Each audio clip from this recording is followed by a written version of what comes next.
Yes, Bernie is back. Thank God. You're welcome.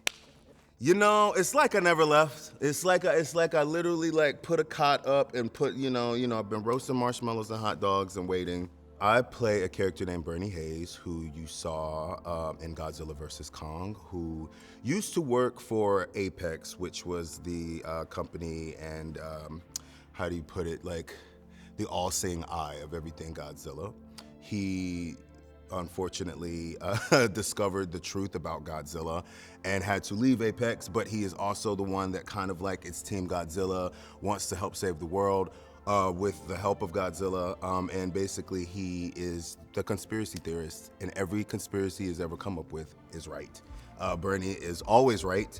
Bernie is, I don't know, like, he's incredibly lovable. He doesn't have much to lose because at this point, he's on his own, but he is a huge fan of the Titans. He is a huge supporter of the Titans. He loves to figure out what goes on, where they came from, why they exist, how they exist, and all these things. But he's, to me, the smartest one. Like, Bernie is the one that knows exactly what's going on. He really wants to, in his own mind, I feel like he feels like he's a hero because of what he did with helping stop Mechagodzilla in the last film. We kind of find him in this film not as, I don't know how you put it, like he hasn't reaped the benefits of what the fame of being someone who saved the world should have gotten. So like, he's still staying in his own place. He still has his podcast, but he's not getting the TED Talks. He's not getting the, speaker deals that other people get. He's still trying to figure out where he stands after, going through such a crazy, almost world-ending event, extinction-level event. And he is still a believer of what he believes about Hollow Earth, about Godzilla, about the Titans, and he's still right.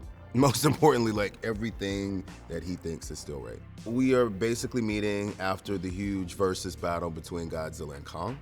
And what's happening now is that our young character, Gia, who we found, she's an Iwi from Skull Island, but we find her now, she's a little older, and she's starting to receive messages. And so what I find about this particular movie is that we're going back to the beginning of everything, right? We're trying to figure out the source of everything. So she needs to figure out where home is for her. I feel like she's getting a beckoning call from home to figure out where her origin is from.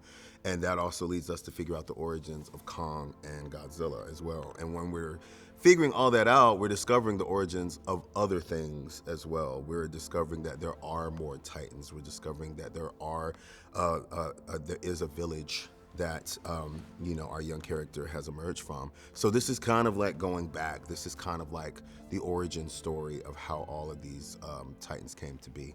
There's always going to be a battle. There's always going to be some kind of fight to the death, kind of who is the strongest, who is the smartest, who is the fastest. So we're meeting in that kind of conflict because I guess with most of us, when we try to figure out who we are and where we come from, there is a bit of a conflict, right? With like what we thought was true is not really true. And I think the fans are gonna love this just because I know I've always wanted to know exactly where the origin of these stories come from. Like, why do they exist? How did they come to be? And I think that this movie is going to dive a little deeper into that. As an actor in the film, I'm seeing new stuff every day. Like every day I'm just like, oh, like it's a brand new level.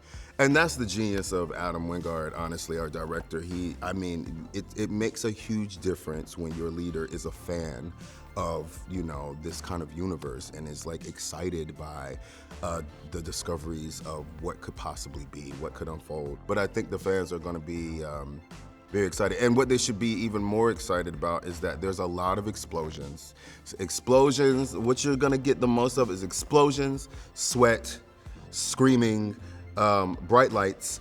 Like it's like a whole new thing. Like, take Godzilla vs. Kong and just like inject it with the most adrenaline you possibly can, and that's what this film is gonna be. It's great, like it's really fun, and a big part of that has to do with the cast. I mean, you know, the last film, Rebecca Hall and I didn't get a chance to pair up because she was Team Kong and I was Team Godzilla, so we had our own separate storylines. But this time, to watch the two of us get together, it's like a friendship that I knew I wanted but didn't know I needed. And so it's really great to watch the chemistry between Andrews and Bernie and how they both have survived the last feat between the Titans and how they were both very involved, and now they're actually making a choice to go. Like last time it felt like we had no choice. We had to make sure like the two of them wanted to fight and we had to figure out what that, but now we're like, there's so much empathy and care about these Titans, Godzilla and Kong. We really care about them very much. And so we're the ones who know the most about them. And you know, when you take her headstrongness and my incredibly, what's the word I'm looking for? I don't want to say, he's a kamikaze mission, Bernie. Like he's a little bit all over the place, but the two of them really make a great pair. And then we bring back Gia, Kaylee, who is basically like our guide, you know, like she's the one that has she's the heartbeat of the story because she's so connected to Kong. If you want somebody who is going to have facts, who really knows exactly what he's talking about, who has studied this more than he should have, you know what I mean? Like who is so engaged and so involved, you go to Bernie Hayes, man. Like you want that guy. It's the one time that you want that crazy stalker fan to be on your side. Like you want that guy that is really like sitting there cheering on Godzilla left and right and being like, this is what goes on here. This is how you want that guy on your team. I think this time around, the audience can actually care more about, you know, the human element. Because look, we all come to these movies to see the monsters, right? Like we want to see the fights, we want to see the explosions, we want to see all of that. But I think what is really great about the MonsterVerse and what we're doing now is that you actually care about the people that care about the monsters, you know? Like you actually feel like you can follow their journey, which is mostly in part to the actors, you know? Like, I mean, honestly, the way that Rebecca and Dan have taken to Trapper and Andrews, you just wanna follow them, you know? And I always want the audience to feel like I'm speaking for them, you know? I want Bernie to be like their voice as well, of like how he goes into situations. I mean, it's like getting on that roller coaster that's opening for the first day, right? And you get the front seat. It's like that.